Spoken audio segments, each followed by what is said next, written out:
Have you two got any questions about before we start? No, it's basically just a CHINWAG, isn't it? It is a CHINWAG. It's Just talk about what Young Healthwatch is, what we do, I'm good stuff at you've CHINWAG. learned, stuff you're looking forward to learning, Heather.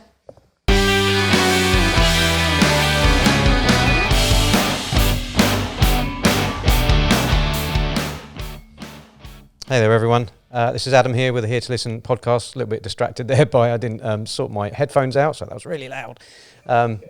Moving on. So unusual this one. We've got guests in. We've got members of the team in, the host. We've got Jack in the background as well. He's going to monitor, and he's got his clipboard, which must mean he's going to be making notes as well. It was just something that we're trying out. The videos, I'm sure a lot of you have seen our first video, but we like to evolve each time. You might have noticed there's a difference in angle as well. So we've realised that we can get a lot more green screen in, so we can get more stuff up on there for this video and future ones, I think. To begin, our guests are from Healthwatch. So I've got Amy here from Healthwatch. Hello. And I've got Emily. Hiya. And I've got Heather. Hi. Hey, welcome. I've got Leon as well. Hey, Leon. Hello. Got my notes here needed. So we've got the perspective, I think, of Healthwatch. We're going to do just a little brief on it because those that might be a bit more curious about Healthwatch, we've already recorded a podcast with Amy. It's part of our NCS CA podcast. You'll see them in a playlist on our YouTube channel. It's number 4. So we did plenty, I think, on Healthwatch. But if you could just give us like a brief on what it is for those that might be new, and specifically the young Healthwatch component as well. Yeah. Okay. So Healthwatch Central Bedfordshire. We are Young Healthwatch Central Bedfordshire, and we are the voice of the young people. I don't like calling them children. The young people, and it's about any sorts of services, health and social care services that these guys might access as young people, and having their voice about what these services are and how they are tailored to young people, if they are tailored to young people. I quite often use the example, you go to the doctors and you're sitting in the doctor's surgery and, you've got your toy box in the corner for your children to go and play with and keep themselves entertained.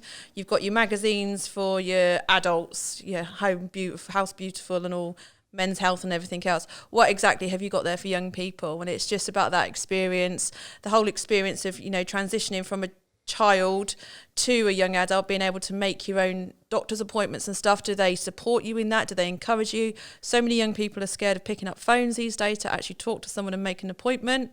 Is there anything to support that?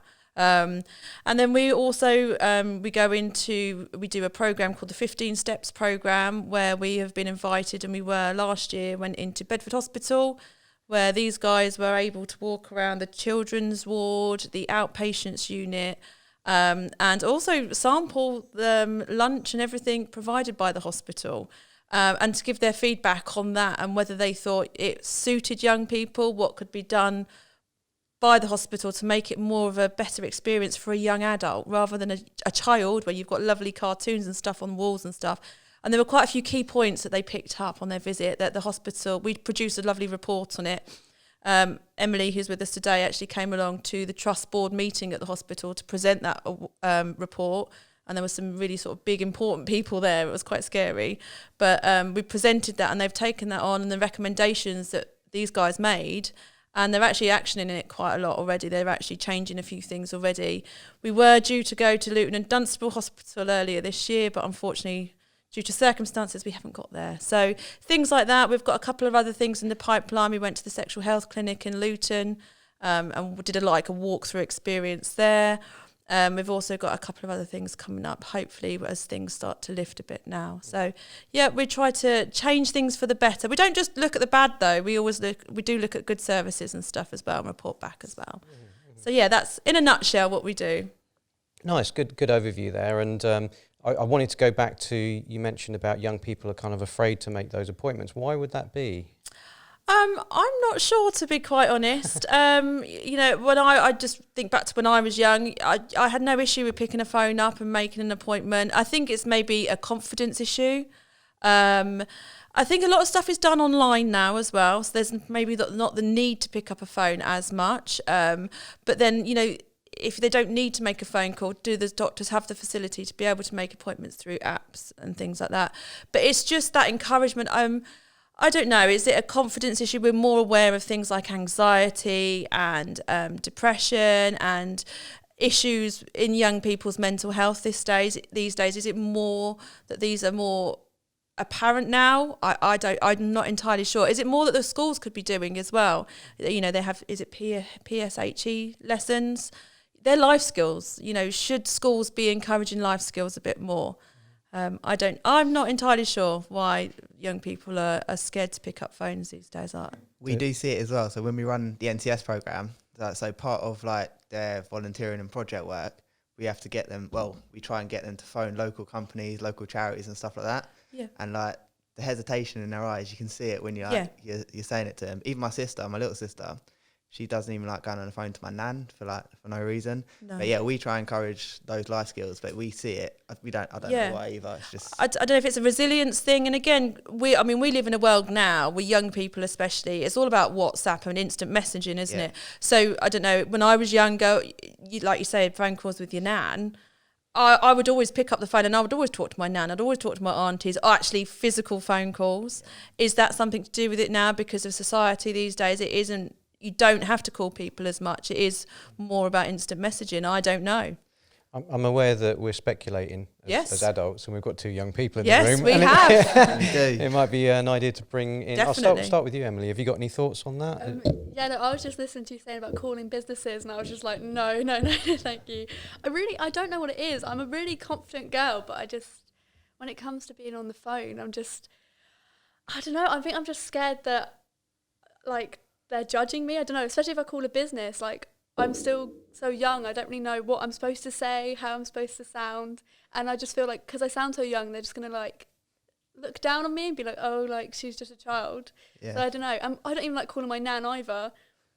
It's just strange. I think because I also don't like ordering food. Like, so I go to McDonald's, and even if I don't have my card, I'm going to go to the card machine and then press cancel and take the little ticket to the lady so I have to talk to her, because I don't know, talking to people is just a bit scary. Mm-hmm. So if I book a doctor's appointment, it takes me a good 30 minutes and I like write a little script out and I'm like preparing myself. And it's really strange. I cannot tell you why I do it. I just kind of have to. There's a sense maybe of wanting to get it right. I suppose you've got an objective somewhere, which is an appointment or a job or whatever that might be, and you probably want to make it the best, most effective. I just don't want to sound like an idiot. I just really don't want to sound like an idiot. I think just we've all sort of grown up being really like perfectionists, and we don't want to be like undermined because we're young, so it's just kind of like, if I don't call, then I can't go wrong. Is more how I see it. I'm not sure if you see it the same. Yeah, what do you think, Heather?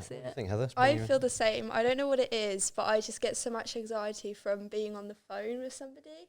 In person, I'm fine. It doesn't bother me too. Actually, in person, I'm probably better speaking to total strangers, because then I can kind of make a new impression of myself. Whereas when I talk to people that I already know, I've kind of already got that impression. It kind of worry that, I don't know, it is really strange the way where my mind works, but I kind of feel a bit two-sided about it, really, I guess.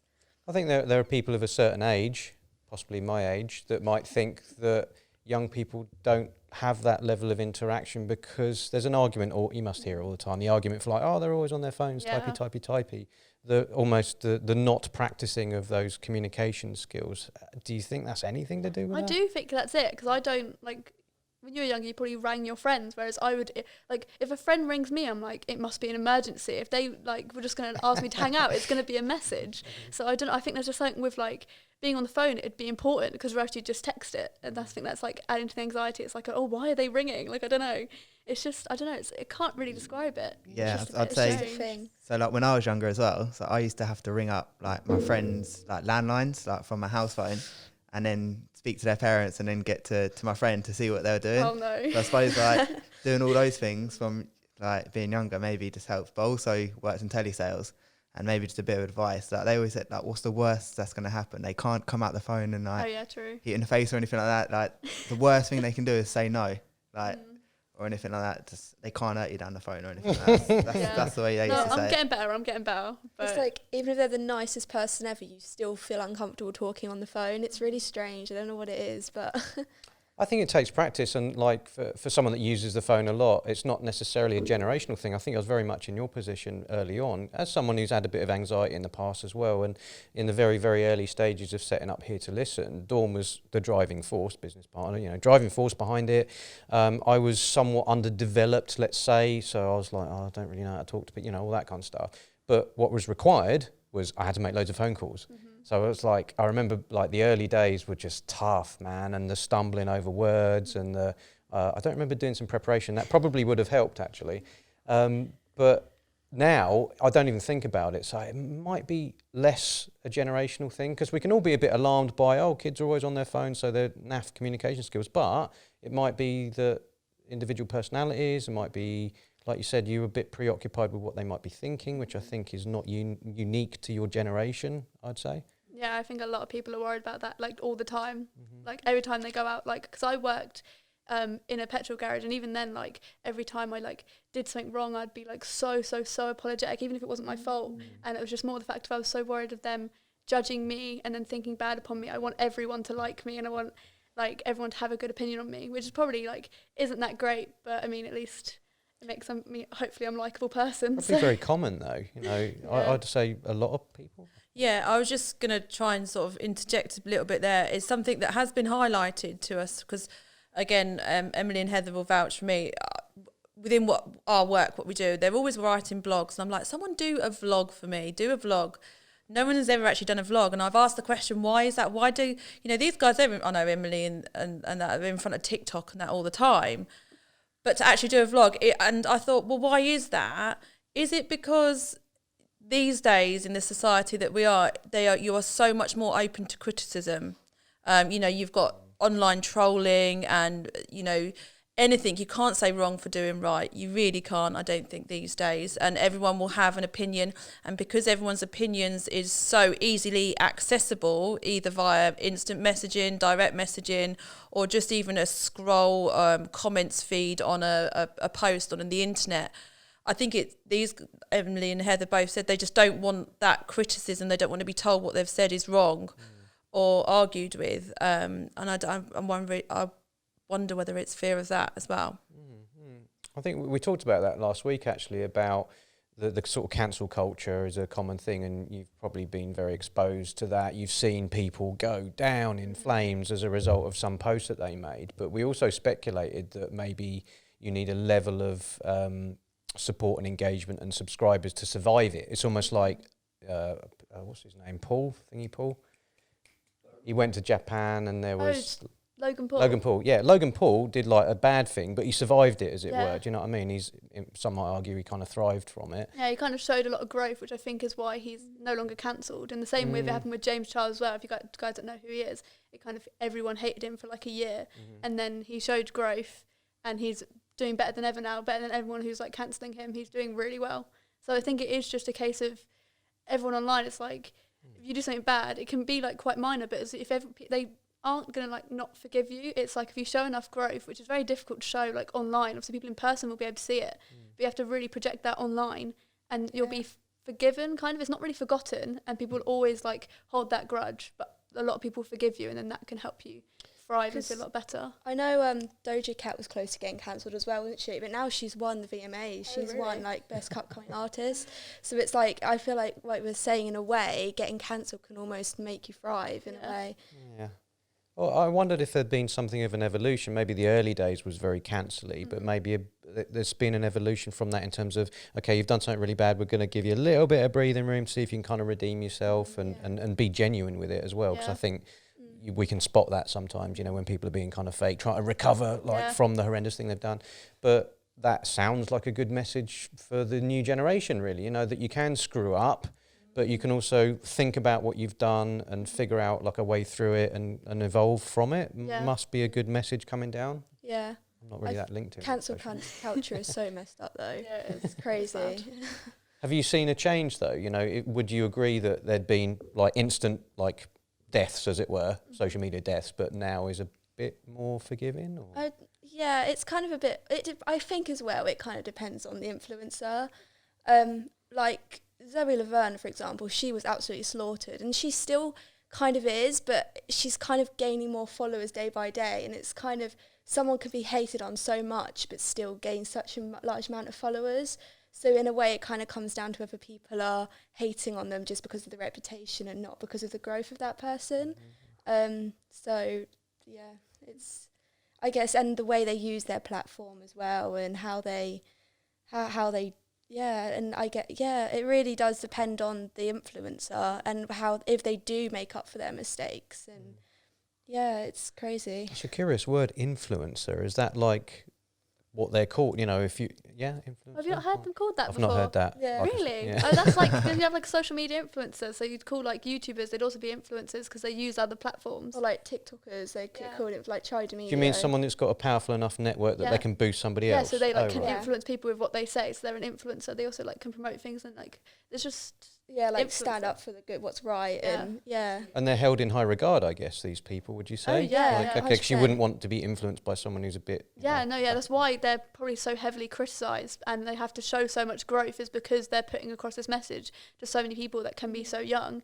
That's why people, I think, are so critical of these influencers, because they can have such a big influence on people, really. So what they're doing has a large impact on a lot of people, so that's why there's a lot of pressure for them to do the right thing, which a lot of them do, but you do get the fair few that don't you? But I'm surprised you hadn't heard that before, really. I'm not that into like social media, I suppose.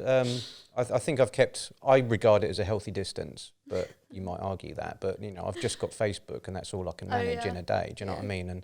And I've got a bit of a sensibility where I kind of want to scroll down to the last point I got to, and that's time consuming enough as it is. So I tend to kind of avoid a lot of the other stuff. If YouTube's a social media platform, definitely on that, you know, love that. But yeah, not really. I hear about it. I think YouTube does count, because when I did that Scroll Free September, I wasn't able to go on YouTube. I did September, basically. You were not able to go to social media for a entire month as like an awareness thing, to see like if it made you like feel any better or anything. And I did it with one of my best mates, and she then completely cut out social media and didn't go on it for the rest of the year. But then I was straight back, and I was like, no, I missed it so much. But yeah, they counted YouTube, so I'd count it as a social media platform. It's like a video sharing thing, I guess, so people can comment and interact. And sorry. I was going to say, so how was it when you did actually cut out social media? Horrific. I'm such a social person, and I'd like, it was difficult because some people don't like feel like they're for being like criticised for being on like social media, whereas I was without people, I couldn't deal without being with people, and I felt so like lonely when I wasn't talking to anyone. So I had to get everyone's numbers, and I was texting them and meeting up with people as much as I could, because I couldn't handle not just sitting in my room and not talking to anyone. Which is probably not great, but my best mate, she loved it. She just didn't talk to anyone for about a month, and she couldn't have been better. She focused on her A-levels, and she did really well, and I was just like, no, I couldn't do it. I was back straight away. I even like started secretly downloading like TikTok again, just because I missed it so much. That was a campaign through the RSPCH, Royal Society Children's Public Health, and it's a campaign called Scroll Free September. Now, I've not heard whether they're doing it this year. Actually, it's something they do every year, and Emily took on it last year, and another volunteer called Brooke took it on. And there's different stages. So Brooke did the full cold turkey. So did I. Emily did the full cold turkey. It was Daisy, I think, who did after 6 o'clock at night, you don't go onto social media. Another version was you don't have the phone in your bedroom. So like when you go to bed, you don't lay in bed and do social media and stuff. And it was all about the impact of like how it had on your personal well-being and mental health. And Brooke actually, like Emily said, she thrived on it. She's I don't think she's really gone back to it much either. She takes forever to respond to messages from me still, or whether she's just ignoring me anyway. But no, I don't think she would. She really thrived on it. But whereas, like Emily says, for someone like her who's very social, she missed that. But it was a great campaign, and it's a shame that I've not seen that they're doing it again this year yet. But it's something that I will get them to do time and time again, and I think it's a good reflection as well. Yeah, I think I'd struggle to do that, because even when I'm just bored sitting at home, like it just fills that space of like go through Twitter and just like for no end up on reason. random pages, and you're just like just got to kill some time, or I was just bored really. It's even worse, like I'll log off the app, and then like 2 minutes later I'll pick up my Back phone on again, There's nothing new. click on the same thing. Literally nothing new. You look at the same thing again, you still find it funny. I do that normally. I kind of go off the app, and then I'm like right back onto it again as soon as I go off it. Yeah. But Yeah. I was quite struck by during your September where it didn't sound like it occurred to you to pick up the phone and call someone. I genuinely didn't call anyone. That's amazing. I think if you're like a social person, then surely I FaceTimed people, but I only have a certain amount of friends I can FaceTime, or else I'm too scared to. Like, I've got the friends I'm good mates with that I will FaceTime, but other than that, I'm not calling anyone. I'd text them and be like, let's meet up. I'd rather see them in person, because I don't know what it is. Just I don't know what I talk about on the phone. Whereas like when you're in person, you're kind of able to like talk about your surroundings, or you're like, oh, like the weather. Interact. Yeah. Whereas it's like if I'm on the phone, I'm in my room and I don't really know what I'd talk about. I would struggle to make conversation. Whereas if I'm somewhere like in a park or whatever, I can be like, oh, look at the dog, like something like that. I don't know. It's just difficult. I didn't even think about it. Mm-hmm. Like for the whole month, I didn't even think about ringing anyone, even like my relatives. I was just like, no. My dad gives me the phone for my relatives. I'm like, no, I like run away. Give it to my brother, please. Like I just hate it. I hate it so much.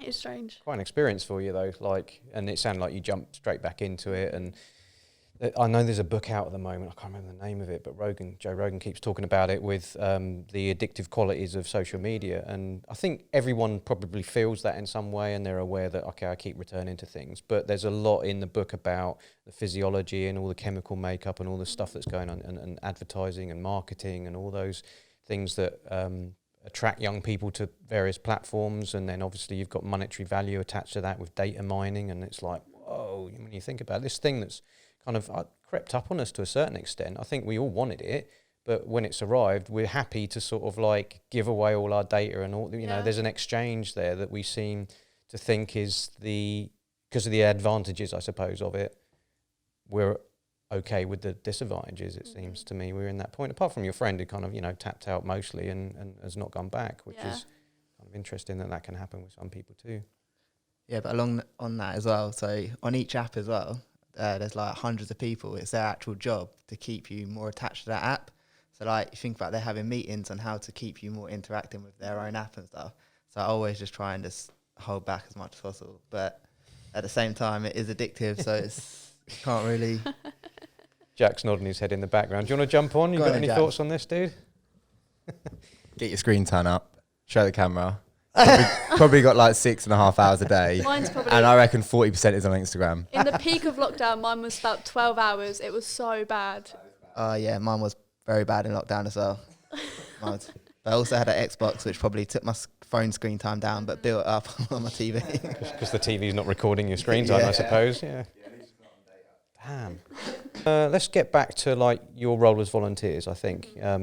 I used to work for an organisation called Youth Action, which was about getting young people into volunteering. So I've seen the benefits. I love the idea of it. And I suppose I'm going to ask each of you, like, what made you think to get into volunteering? Maybe what drew you to Healthwatch, and then perhaps what you've got from it, let's say. Yeah.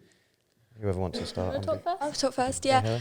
So for me, it was kind of more about, the social, but also having something to do around it, because I know there's like youth clubs and stuff, but it's kind of, you can kind of get stuck into something here, whereas I feel like if you go to a youth club, it's just kind of socialising, which is nice, but there's kind of a bit of everything here, and it's like the opportunity, like now, like this is a really good opportunity for me, because for my future I might like want to get into like radio DJing or something, so this is a good experience for me. So it's kind of, it is about getting stuck into something and new experiences and people, and it really is. It's See, I joined because I initially wanted to be a doctor, so I wanted to go to university and do medicine, and you had to have volunteering, and this, like, Amy came into my school and I was like, this is a perfect opportunity. So I jumped at that straight away, and as I was at Healthwatch, I progressively realised I wasn't going to be a doctor, but I still really enjoyed just all the projects we were doing, and like the opportunities, like going around Bedford Hospital and then talking to the board and all that kind of stuff, and being on the radio, being on the news. Like there were loads of things that helped me also just like as a person like mature and become more social, really. And I just also started like loving everyone there, and I just kind of stayed. I know a lot of my mates now, as we started getting close to our A-levels, even though I didn't actually do them in the end, they started like leaving to focus on that, whereas I stayed, took a step back, but stayed to help with loads of like new people. And I love doing that. So I love teaching people. I love like showing them what I did and showing them what you can get out of this. And just, it's a good discussion point, really. Everyone like knew I meet, like all adults knew I meet. I'm like, oh yeah, so there's Healthwatch, and they love it. They love talking about it, and I love talking about it because it's been such a big part of my past like 2 years of my life that I I'm going to go to university and hopefully carry on. So I can't really like get rid of it. I just started it and I just can't stop. It's like social media addictive. Been kind of just on got the to be path. there. Yeah.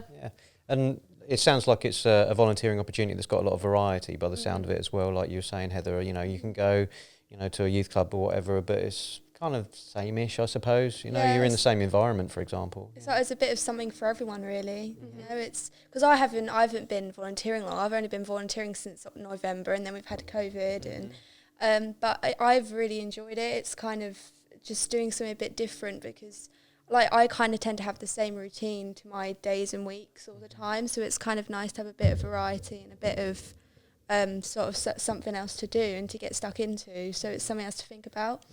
You can tell as well that you both got quite a lot of life skills from it, just like talking to like different people, like board of hospitals and stuff like that. So so when you're older, like, that will definitely 100% help you out, I think. Yeah, and it's really helpful as well because I've always been quite a shy person, so it's kind of helping me to sort of communicate a bit more and, like you say, life skills. Yeah, that's good. Yeah, see, I can't relate. I'm really not shy at all. When I came in, I wasn't shy, so I was the one encouraging everyone else to talk. It was like, I know there was a lot of times we had a BBC interview and Amy offered me to do it, and I was like, I know I'd do it with a breeze. I was like, someone else do it. I've done so much. Because it's too easy for It's you. just Let too someone easy. else challenge themselves. I'm just too good at it. Yeah, no. So I just I like watching like my mates do it as well. Like we see our mates, like some of my friends, like I had a friend also called Emily, and she came and she was initially really shy, and by the end of it she was like coming to these events with me and talking to all these people. We did festival for older people and we were going around interviewing people, and she wouldn't have done that when we first joined Healthwatch. It's also good watching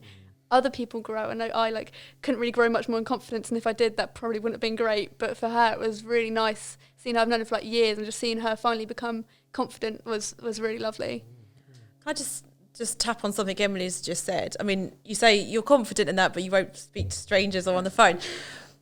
Emily has always been confident and she always will talk and when she feels comfortable. But there came a point last year where I needed to do assembly at your school, and I couldn't make it because I had a different appointment. And I had the PowerPoint, and Emily's seen me do the assemblies before, and along with Safa, who's another girl who's a volunteer, and she started. And again, she didn't have a great public speaking confidence when she first started 2 years ago. So I put it to Emily and Safa. I said, look, you know, I can't make this assembly. I'd really like to pitch the Young Healthwatch to your school still. How do you guys feel about doing the assembly? And I think there must have been about 100 odd students in there, if not more. Actually, it was a year 9, so it's probably about 150, 200 people. Yeah. And they were a bit, we went through the presentation. I gave them all the bits and bobs, and I was like, you know, I won't be there, but I'll be on the phone or whatever. And Emily and Safa both stood in front of that assembly that morning for half an hour and spoke to all them year 9s selling Young Healthwatch, what we do and trying to get recruits and everything. And for me, as the sort of Young Healthwatch engagement officer, that to see them to do that or to hear about it and see the pictures afterwards, I just think what great skills to see what Young Healthwatch has developed in them confidence-wise to be able to speak in front of that. There was teachers present, there was all the students. To me, that was a huge achievement for both of them. And for Emily and Safa, I was just so proud of them. And it just goes to show, and Heather, you know, you say about you're not confident speaking, but in 2 years' time, I see Heather hopefully be able to have that confidence to be able to do something similar in her school. Because, you know, I truly believe Heather will be able to do that and seeing what difference it makes. So being a young volunteer can bring so many personal skills to people as well. And it does happen because I've seen it.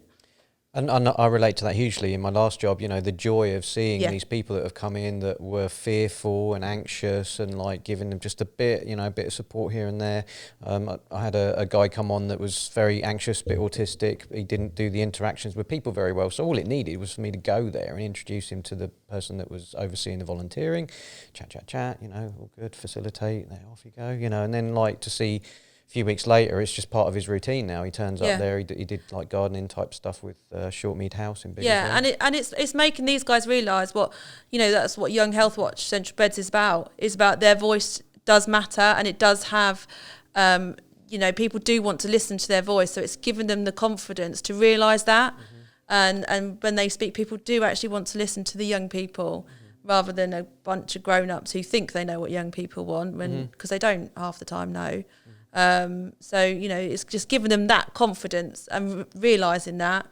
And once they've got that, they'll fly, which they have done, and they still will do. It's an evolutionary thing, isn't it? It's like you almost alluded to sort of you're on this path, you can't really stop it. You know, you're going to keep evolving. You know, maybe that's around public speaking or gaining confidence, talking to people. You know, it's going to happen. It's almost going to happen. And I was intrigued by like that moment where you were offered the chance to do a presentation, and I imagine there would be a lot of fears around that. Okay. Kind of. I was nervous, but because like, it was year 9s, and then Safford's only been in that school since the 6th form, whereas I've been in that school from year 9. So I've been in their position before, and I knew all the teachers. So I think I was a lot more confident than Safford was. But yeah, no, when I first stood there, when everyone started walking in, you're like, God, there's a lot of people. But then after a little while, it became comfortable, and it was just enjoyable. These guys. So we have to do like probably between 20, 25 assemblies a year, like around schools. And I remember when I first started this job, like I was just doing phone calls, and then the job role that I'm in now was coming up, and then my boss Dawn, she was like, "Oh, so you're gonna be alright going into assemblies?" And I remember thinking, I've never done public speaking before, but the money looks good, so I was like, "Yeah, I can do that." Yeah, and then, but like the first few, like they're horrible. I remember I was shaking, like it's horrible. But after you do it, how did you feel once you'd done it? Oh, it was great. I had a great time. Like because I know all the teachers, they're all like, "Oh yeah, well done." Seeing like some of the pupils then go up to the teacher and up to us and asking questions, and like being so interested, I was then fine with it, and I was like, "Oh, so I haven't been judged by all these people and all these teachers." Like I was quite proud of myself really after all. So so after assemblies, like we were always buzzing. Like we're like so happy that we've done them. Like in September, we always get so nervous because we haven't done them for a few months, and then like, as it goes on, we're like, yes, we've got assembly today, go in, smash it out and do it. It's good. I can imagine that energy as well, like, yeah, get in there, yeah, we're going to do it. Yeah. So it's quite a far cry from the initial that you experienced there. And what I like is some connective tissue between those examples, that sometimes in life we don't really do things unless we're nudged in that particular direction. Like you might not have gone, yeah, I'll do an assembly before it is even suggested, but because it was within your sort of field of vision as an opportunity, maybe there was some aspects of like you knew you might get something out of it as well. But I have bang on about this often. There's a guy that I like called Jordan Peterson. He talks about how gaining more responsibility is actually the answer to kind of life, because you could have avoided that. You could have gone, no, I'm good. You've missed an opportunity of growth that we've talked about. You're well on that path now. But it's not the answer isn't to avoid things. The answer actually is to do these things and almost condition yourself into getting better at a certain thing, like public speaking or whatever that might be. And volunteering might come part of that. The first day might be quite nerve-wracking, but before you know it, it's part of your routine. And I'm a big proponent of that, and someone definitely relates to that. These instinct in me to not do a thing when I was younger, and all these things that I've done as a result. With like where we're at the moment, these things that Dawn has mostly just pushed me into. Like she goes, right, you should do this. Oh, okay, I'll give it a go, and then it becomes the norm, and you don't have fears and anxieties about it anymore. Yeah, she is very good at pushing us to be how she wants us to be. But like at first, it's very uncomfortable. But once you've done it and you've done it a few times, like even just so when we have to go into schools, you have to like go up to tables of young people, and like sometimes they barely even look at you. Like we're like trying to engage a conversation with them, and they're just like, especially the lads, they just don't even want to talk to you. They're just like, nah, just don't even talk, and then don't even look at you. But yeah, like that feeling of going up to a group of tables that probably don't want to speak to you, but you've got to go and engage with them. Like that for me is a skill I'll probably carry for the rest of my life, like going forward. So she's definitely pushed us in the right direction. I mean, we're on that path, aren't we? We're on that evolutionary thing now, and your presentation's probably got better, and you kind of got more relaxed about it. You're probably a bit more on the fly. Maybe you can kind of react to things. So that's how you get to it. You could have avoided. No, Dawn, I'm all right. I'm going to stay on the phones, and you missed out on all that growth. Oh yeah, I would have missed out on a lot. Not that I probably wouldn't have had a choice really. Yeah, there is that sometimes. But I think that's as good a reason as any to evolve yourself, is the feeling of I don't actually have a choice in this, which isn't such a bad thing either. I think, when do I ever get a new car because the last one blows up? Do you know what I mean? That you don't. That's how I think sometimes. But I wanted to go back to you, Heather, with you talking about your evolution and how doing something like this, you want to be a radio DJ. Yeah, okay. So it's kind of a possible option, really. It's because I tend to just, whenever I'm getting ready in the morning, I just kind of tend to chuck the radio on and just kind of, because I'm really passionate about music as well. So it's kind of, and I like talking about my interests. So it's kind of, I have a few ideas of like paths, and that's one of them.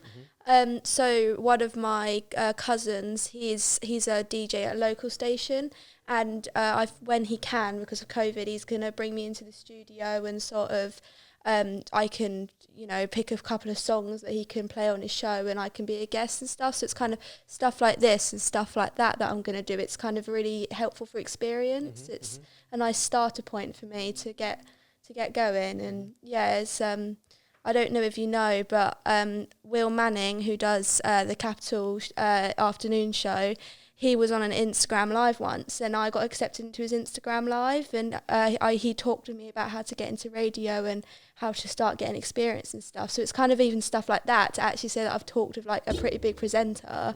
It's kind of really it's kind of given me a bit of motivation as well. So it's kind of believing in myself, I guess, and kind of getting that opportunities, taking those opportunities, like you say, and not avoiding opportunities and just going for it. So yeah.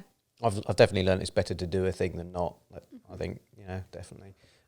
So as a playing devil's advocate a little bit, but also want to get your thoughts on this view that maybe radio isn't as popular as it used to be. Is there an argument for it being a dying media, and this is something you want to get in, are you getting in at the point where it's not at its peak, so to speak? So I'd say 100%. I think there is still people who do listen to I don't listen to it all the time, don't get me wrong, but I just put it on when it's easiest. Like when I have a playlist, I'll just put it on, but like in the mornings or in the evenings, I'll just kind of put it on, and it will just kind of be in the background. So although I don't listen to it all the time, and I kind of put on my own playlist, I just put it on when it's, and I know a lot of people don't listen to the radio, but I kind of feel like I probably could try and convince some people, like even my friends, if I say that I'm going to go do a show, I could get them to listen to it, and then they could get other people to listen to it and try and convince people. And like I have sort of thought about that, it's not as popular as it used to be, and it's very looked down upon now, but I still think I would enjoy it, although it might not be very popular. I feel like it'd feel a lot less pressure to begin with as well, if like there's not a lot of people listening to it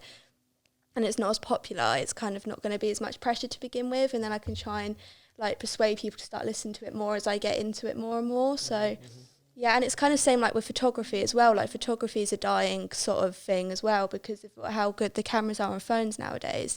So I suppose the two of the ideas that I've got for my path aren't very popular, but I still enjoy them, and I could try and get something out of it, and it'll be a good challenge, I guess, as well. I believe in starting points anyway, that sometimes just having the sort of the embryo of an idea can set you on where you need to go. And like we're doing a podcast right now would seem an obvious choice for you. Have you thought about doing any of that, your own ones, or? No, but I can.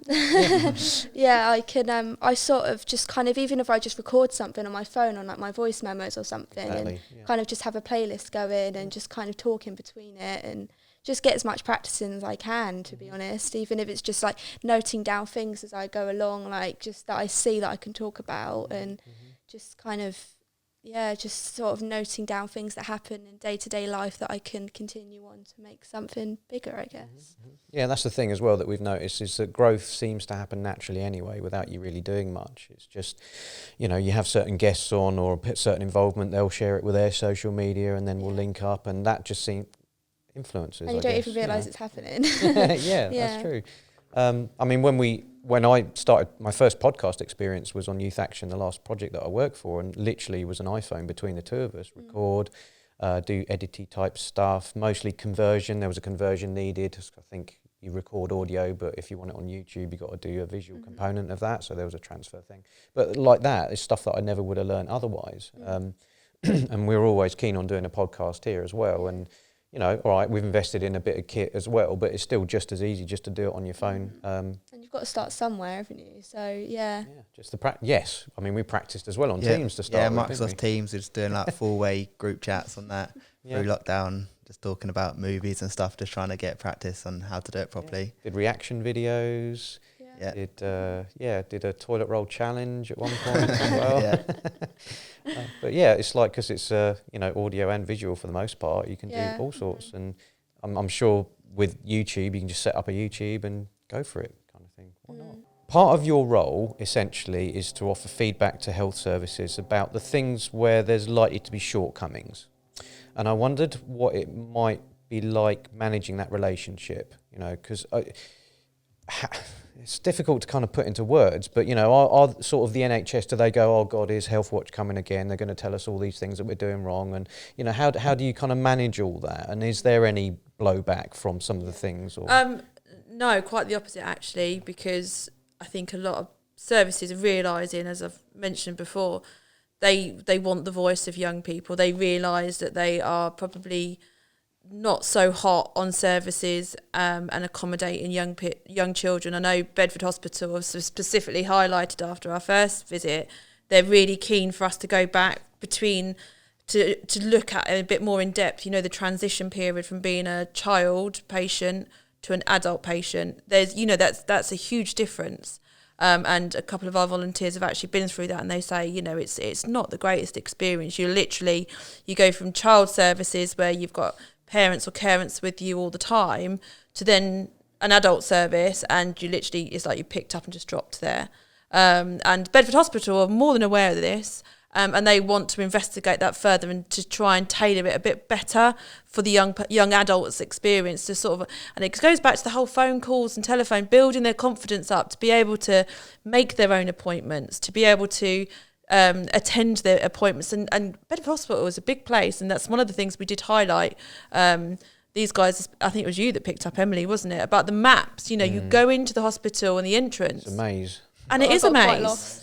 And Emily suggested things like, you know, having corridors or certain departments colour coordinated. So at least, you know, if you want to go to X-ray or outpatients, you've got to follow, say, the orange footprints or arrows or signage. And just making it a bit more simpler. So, you know, if you've always gone to the hospital with your child, as a child with your parent's always going to know where to go, even though they might not. They might look like they may know where they're going, but they probably don't. But, you know, as a young adult, you can get them and be like, oh my gosh, you know. So it's just tailoring that. So they actually welcome us. And I know with, you know, I say the Luton and Dunstable Hospital, they're really keen to get us there because they know there is so much more that they could probably do to make a better experience. Mm-hmm.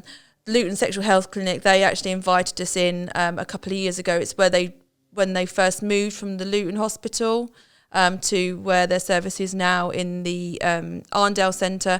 So, you know, as a reference before, it was a group of adults that set it up. They think they've set it up to work for young people going to these places themselves because, you know, from the age of 13, you can go to this clinic. But they were aware we had a group of young people. They wanted us to go in as almost like test purchasers, mystery shoppers, if you want to call it. Although we weren't mystery because they knew we were coming, it was a pre-arranged visit. So, but they wanted their feedback from it. They wanted to know, what do you think was good that we've set up here, but what is not as great? What would you change as a young person to make you feel more confident coming on your own, or should you be in that situation?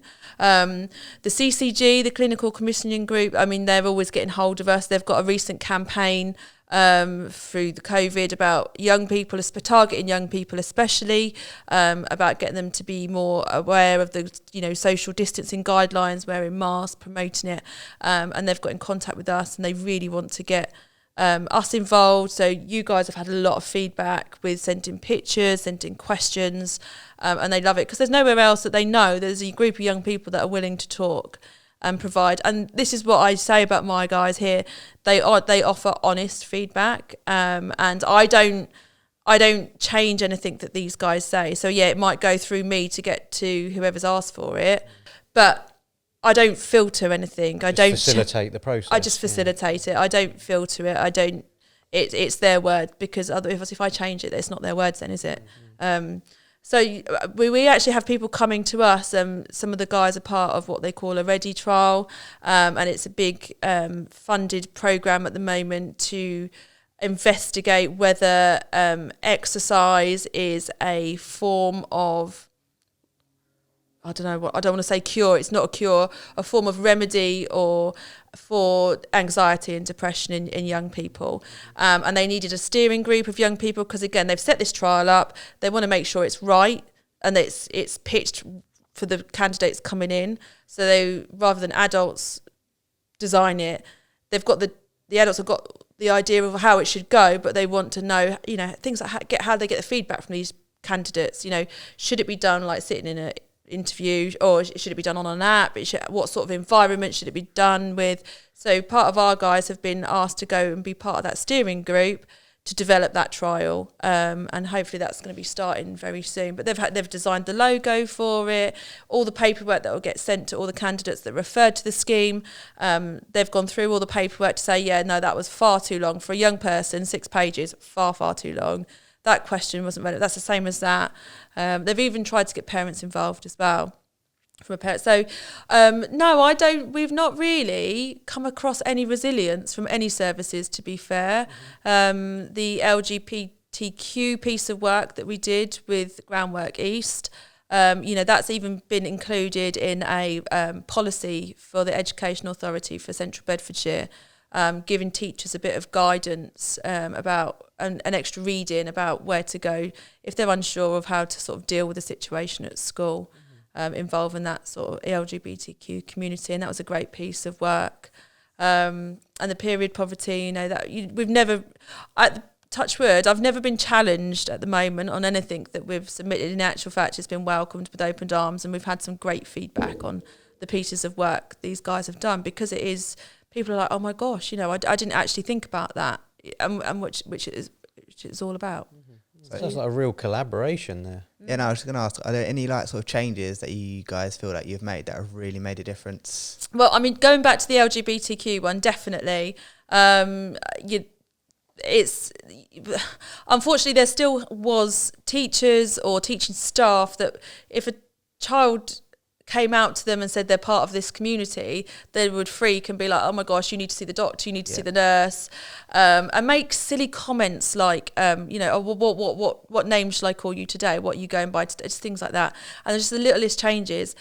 So we presented it, Emily, you came along to that one, didn't you? And there was some big names from the Education Authority for Central Beds there.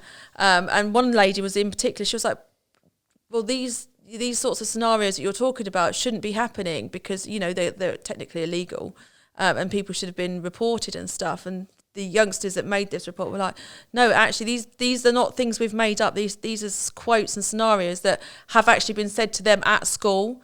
So, it's from the horse's mouth. They've not just made it up to fit the theme type thing. She was actually quite shocked, and hence why this piece of work, this little report that they done, it's been included in a policy document, an official document that's gone out to all schools, all teaching staff. So I think that in itself is a huge difference, if it supports staff and teachers in that way from steps. And then, going back to the Bedford Hospital, I know some things they're already changing. The simplest little things like lunch times on the children's ward. If you didn't have a cooked meal, you had a packed lunch. And regardless of your age, even if you were 16, because you can stay on the children's ward till you're 17. Yeah. If you had a packed lunch, your lunch still arrived, and I call them in the garden centre lunch boxes. So it would come in a lovely cardboard box. It would have jungle themed or something or other, and your sandwiches were all in it, and it was all nice. And I was, these guys were like 15, 16, 17-year-old might not be too impressed that gets put on their tray type thing. So I know from their report and their recommendation, they've stopped that. Not for the younger kids, but for the older kids, you get it literally either out of the bag, or I think they said about a brown paper bag now as well. Nice. So that, that can make that experience of the hospital so much more personal to a young person. And that's good work, I think, yeah. So I think that's little things like that are making a difference, definitely.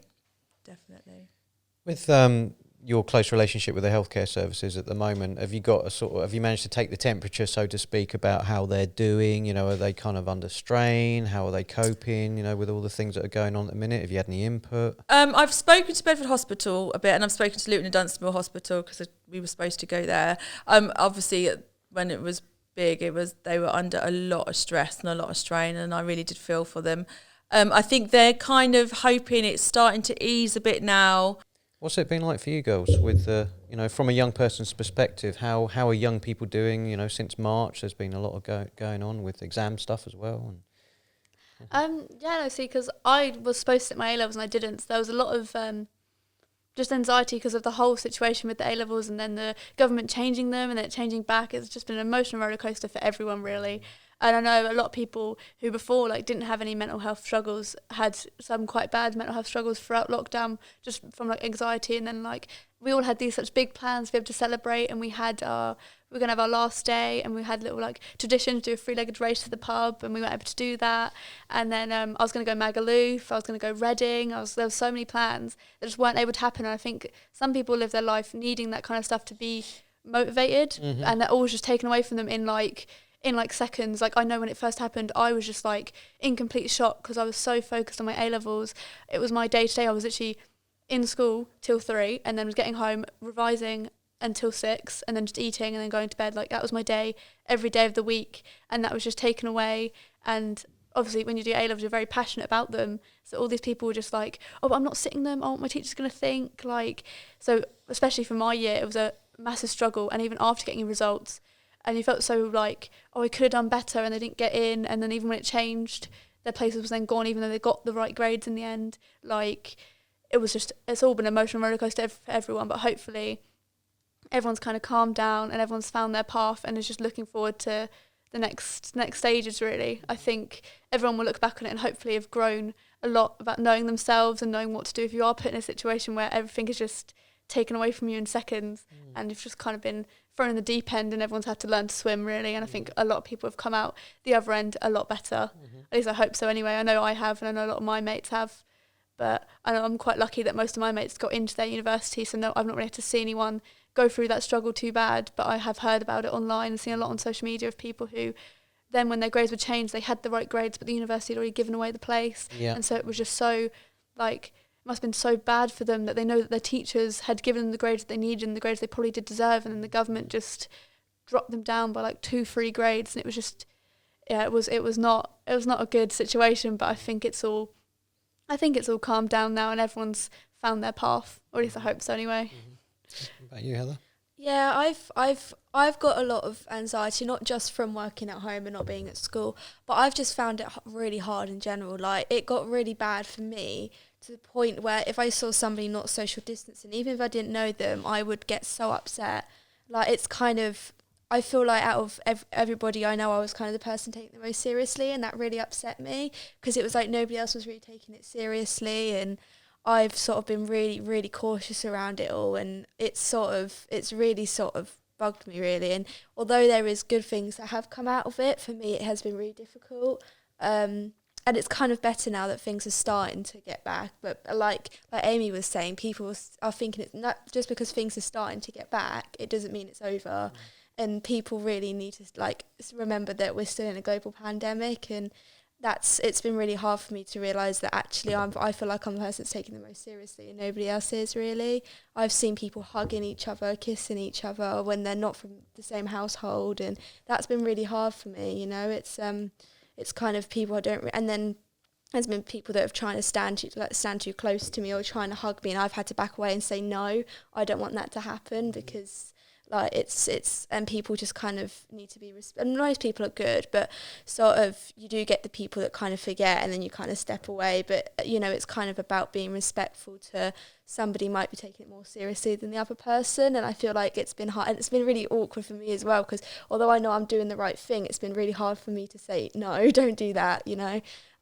Although I'm doing the right thing, it's still kind of I feel bad, but you know, it is what it is. Heather, are you going back to school or back to college or? Back to school. I'm going into year 11. Into year 11. On the 7th. So. Okay, nice. So we see it as like we've got like a line of where you're at. So like there's 0 where people don't really care about the social distancing and stuff like that, and you got like 100 where everyone's like, nah, I need social distance, can't be in a room with too many people, that sort of stuff. So going into school, how do you think like the other students, like how is that going to affect you? Maybe, I don't know. Yeah, that's kind of why I feel like people are going to be really bad about it, because already I've known that a lot of people from my school throughout this whole thing, they've still been like even when we weren't allowed to go outside, they've still been meeting up. I know that's been happening, so there's no chance people are going to you know, go by it in school, which is why I'm really anxious about it, because I feel like I want to go back and I need to go back to school because I've found it really hard working at home. But at the same time, I feel like it's going to be really hard for me. I'm going to have to try and not worry about other people, but I am, and it's really going to, like, you know, you know, like what, like kind of worry me that other people aren't social distancing or taking it seriously when I will, and I'm going to have to try and block that out, and that's going to be really hard, and just accept the fact people aren't going to do that. So I can imagine if you're worrying about it, that'd be very hard to try and block it out and just focus on like your studies and exams for next year. I wonder how the teachers are going to get on, really, like trying to sort of police it and keep all the students in check. So I don't think we're going to be going into schools till January. Some of our schools, I don't think. Some of them are going to let us in, but we don't really know either, do we? Yeah, well, just before summer I did that because our school was doing, you could go in once a week, and there was sort of a classroom of 15 people, or 50, like at the most 15 people, and I went in once a week, and it all went pretty well, to be honest. Like all the tables were kind of quite far apart from each other, and it was all online. But the thing I found that wasn't very good was at the very end of the day, it was like everyone heading out on a normal school day, everyone rushing out on a normal school day. There was no teachers standing making sure people weren't rushing out. It was like, it was kind of, I was trying to distance from the person in front, and the person behind me was like, go. And I'm like, no, because I can't get too close to the person in front. There's someone right behind me. And it's kind of, that was the only thing I found hard. But I feel like because now everybody is going to be going back to school, and not just 15 people, like everybody's going to be there, and it's all going to be so much. And like you were saying, like teachers, like I wonder if they have more teachers, and like where, I don't know how our school haven't really given us much information about it, to be honest, so I have no idea what's going to happen, but we'll find out. Yeah, shame. That really, they should be giving you a bit more information beforehand, because I think, are you going back this week or the end next week? Next week. Next week, yeah. So I'm guessing for your peace of mind, it would be easier if you had a little bit of structure of like how it's going to be. Are the teachers going to be moving classrooms? Are you going to have to move classrooms? That sort of stuff. Well, wish you luck. Hopefully, Thank you. And I'm curious about like how the staff are going to police it as well. You know, and are they going to be like bringing down the hammer? You know, if people step out of line, or you know, is there going to be so many people not adhering that they'll be like, oh, I'll just do a blanket thing, and hopefully people will listen and adhere to. But then there's people that have got the genuine concerns about it, like yourself, and the way forward seems to be to abide by the rules. As tempted as we are to return to normal life, we still need to avoid that second wave happening and reversing all the kind of good work that we've done so far. And I know Boris has talked about, the sacrifices that people make, and it's difficult to attach a word to that in terms of sacrifice when you compare it to sort of wartime and all that. But the sacrifices of, not going away and doing things that you want to do and connecting with people, these things that are very important to the human condition, I think, that we have sacrificed as a result. And, occasionally we find adaptations like, video calls, or, I got into online board gaming. I'm big in board games, so I did a bit of that. So there's things that I think I've discovered, in the spirit of trying to pull something positive out of this situation. I've definitely learnt more and done more platform stuff, like digital stuff. You talked about some of the things that if you could find a positive, could we find a positive from COVID? Yeah, no, I think I've found quite a few positives just because of I've learnt to be able to study on my own for a bit, because initially we didn't know we weren't going to do our A-levels, so I had to study on my own quite a lot, which is a good skill for university. For like a global thing, I know it's been really good for the environment. It's had a really positive environmental impact, sort of people not being at beaches and not littering, and sort of it's had a really good impact on the environment, which I think a lot of people are looking at, and it'll be a bit of a story as well, to tell my kids and stuff that I went through this global pandemic, and we were basically on rationing. Like there was no toilet roll left in the shops at one point. So, it's I feel like we're going to laugh about it in the future, to be honest with you. But right now, it is hard, but there will be positive things that come out of it, I'm sure, and we'll be able to see that when all the hard times are over. We'll be able to see that a bit more, I think. So. We're going to continue this trend, because as we're going to wrap up soon, but it'd be nice to end on a positive. How can we do that? It's like COVID positive. Yes, there is a few things. From a Young Healthwatch perspective, we continued virtually. We have had some great blogs written by all of the volunteers that were all on our website, and it's really interesting to read their journey. Just have a look on Healthwatch Central Bedford's website. There is a tab at the top, is specifically for Young Healthwatch, and in there is our news and events and our blog section, and how you can get in contact with us should anyone want to come and start being a volunteer with us. Okay, cool. I mean, one of the biggest things that's come across in this podcast is actually how much you've gained from this. And you said earlier, I don't ask for much, but they gain so much, you know. And it just, for those that are directed towards the website about getting involved with you, it just sounds like it's not just about like what you do. It's like hugely stuff to be gained. Facing fears, you know, challenge, you know, stuff that we relate to as an organisation with the NCS particularly as well is about getting outside your comfort zone and doing these things that scare you and actually taking more responsibility rather than shirking it and keeping it, no, I don't want to do, you know. So I think there's a lot of connective tissue, I think, between what we do. And I relate to that sense of pride as well, just that thing where you see people evolve. You know, we get that all the time. It's a fantastic way to make a living, is seeing other young people gain so much from their experience. Okay, so we're going to wrap up now. Thank you very much for coming on. Yeah, we've been here to listen. Thank you.